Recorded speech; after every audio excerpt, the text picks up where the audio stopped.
Firman Tuhan menjadi renungan kita pada pagi hari ini tanggal 4 November 2024 dalam kitab 2 Tawarik 6 ayat 26 sampai 30. Demikian firman Tuhan. Apabila langit tertutup sehingga tidak ada hujan, sebab mereka berdosa kepadamu, lalu mereka berdoa di tempat ini dan mengakui namamu, dan mereka berbalik dari dosanya sebab engkau telah menindas mereka, maka engkau pun kiranya mendengarkannya di sorga dan mengampuni dosa hamba-hambamu, umatmu Israel, karena engkaulah yang menunjukkan kepada mereka jalan yang baik, yang lurus, yang harus mereka jalani, dan engkau kiranya memberikan hujan kepada tanahmu yang telah kau berikan kepada umatmu menjadi milik. Apabila ada kelaparan di negeri ini, apabila ada penyakit sampar, hama dan penyakit gandum, belalang dan belalang pelahap, apabila musuh menyesakkan mereka di salah satu kota mereka, apabila ada tulah atau penyakit apapun, lalu seseorang atau segenap umatmu Israel memanjatkan doa dan memohonnya di rumah ini dengan menadahkan tangannya, karena mereka masing-masing mengenal tulahnya dan penderitaannya sendiri, maka engkau pun kiranya mendengarkan dari sorga tempat kediamanmu yang tetap, dan kiranya engkau mengampuni dan membalas pada setiap orang sesuai dengan segala perbuatannya, karena engkau mengenal hatinya, sebab engkau sajalah yang mengenal hati anak-anak manusia. Ya, ini perikop adalah lanjutan dari doa Salomo di bait Allah pada saat ditahbiskan, dan doa ini terkait dengan situasi, kondisi yang mungkin akan dihadapi oleh umat Israel. Sehingga kembali lagi tradisi orang Katolik ini tetap dilaksanakan. Dan pertama tadi dibilang jika terjadi satu kemarau yang panjang, gitu ya. Satu kemarau yang panjang yang mungkin oleh karena itu adalah satu hukuman bagi bangsa Israel akibat dosa yang terjadi, maka doa Salomo ini supaya mereka datang ke hadirat Tuhan, ke bait Allah, untuk meminta, mengakui dosanya, minta pengampunan Tuhan. Dan doa Salomo supaya Tuhan mengampuni dan mendengarkan doanya, supaya hujan pun turun. Dan kedua, dia bilang jika terjadi satu sakit penyakit dengan berbagai jenis penyakit, apakah itu dalam bentuk satu penyakit atau tulah. Kalau tulah itu ya seperti kayak COVID itulah ya, kayak COVID yang terjadi oleh karena satu dosa yang dilakukan oleh bangsa Israel, maka mereka pun datanglah ke rumah Tuhan, ke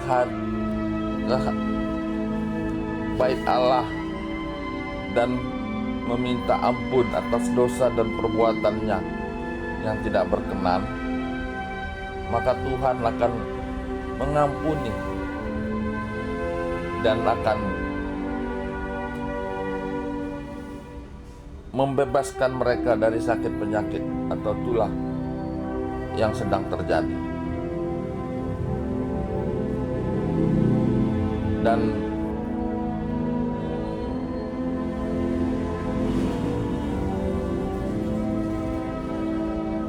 itulah yang disampaikan gitu ya, yang didoakan. Dan saya kira ini juga jadi satu perenungan bagi siapapun yang saat ini percaya kepada Tuhan. Nah, mungkin secara organisasi gereja ini tidak pernah dikerjakan lagi ya. Dan yang lebih berbahayanya, bahwa apapun yang terjadi, baik sakit, penyakit, kemarau panjang, yang oleh karena satu dosa umat tidak pernah terpikirkan kalau itu satu dosa yang dilakukan dan datang kepada Tuhan. Yang menjadi perenungan bagi kita saat ini adalah bagaimana kita melihat banyak jemaat saat ini menderita sakit penyakit, dan kebanyakan tidak menduga bahwa itu satu dosa yang mungkin terjadi di kalangan jemaat, di kalangan pertua, diaken, pendeta. Tapi marilah kita merenungkan, apakah kehidupan kita sudah patut dan layak di hadapan Tuhan. Jika secara organisasi ini tidak kita lakukan, tapi marilah secara personal, pribadi, untuk mengaku dosa kita di hadapan Tuhan, di bait Allah, di gereja, mohon pengampunan dan berdoa untuk disembuhkan. Oleh karena ini sudah didoakan oleh Salomo yang pada masa awal kepemimpinannya begitu dekat dengan Tuhan. Jadi marilah mungkin ini yang juga terjadi ya saat ini. Secara pribadi mungkin tidak tahu, tidak kelihatan. Tapi mungkin inilah yang kita melihat dalam setiap ibadah-ibadah gereja yang dilakukan oleh gereja-gereja karismatik ya, yang disebut dengan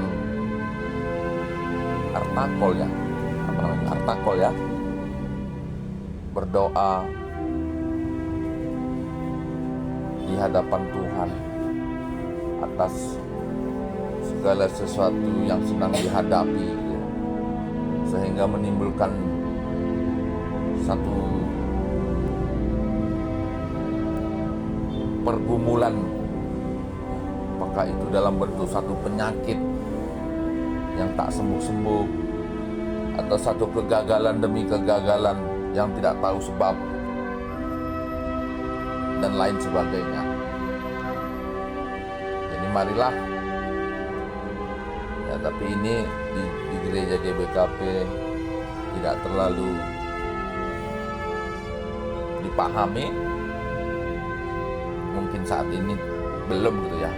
Mungkin beberapa tahun akan datang mungkin ini akan dilakukan oleh karena firman Tuhan. Berbahagialah orang yang merenungkan firman Tuhan siang dan malam, karena ia akan hidup seperti pohon yang tumbuh di pinggir sungai, berbuah pada musimnya, dan daunnya tidak pernah layu, dan apapun yang dilakukannya akan berhasil. Demikian firman Tuhan.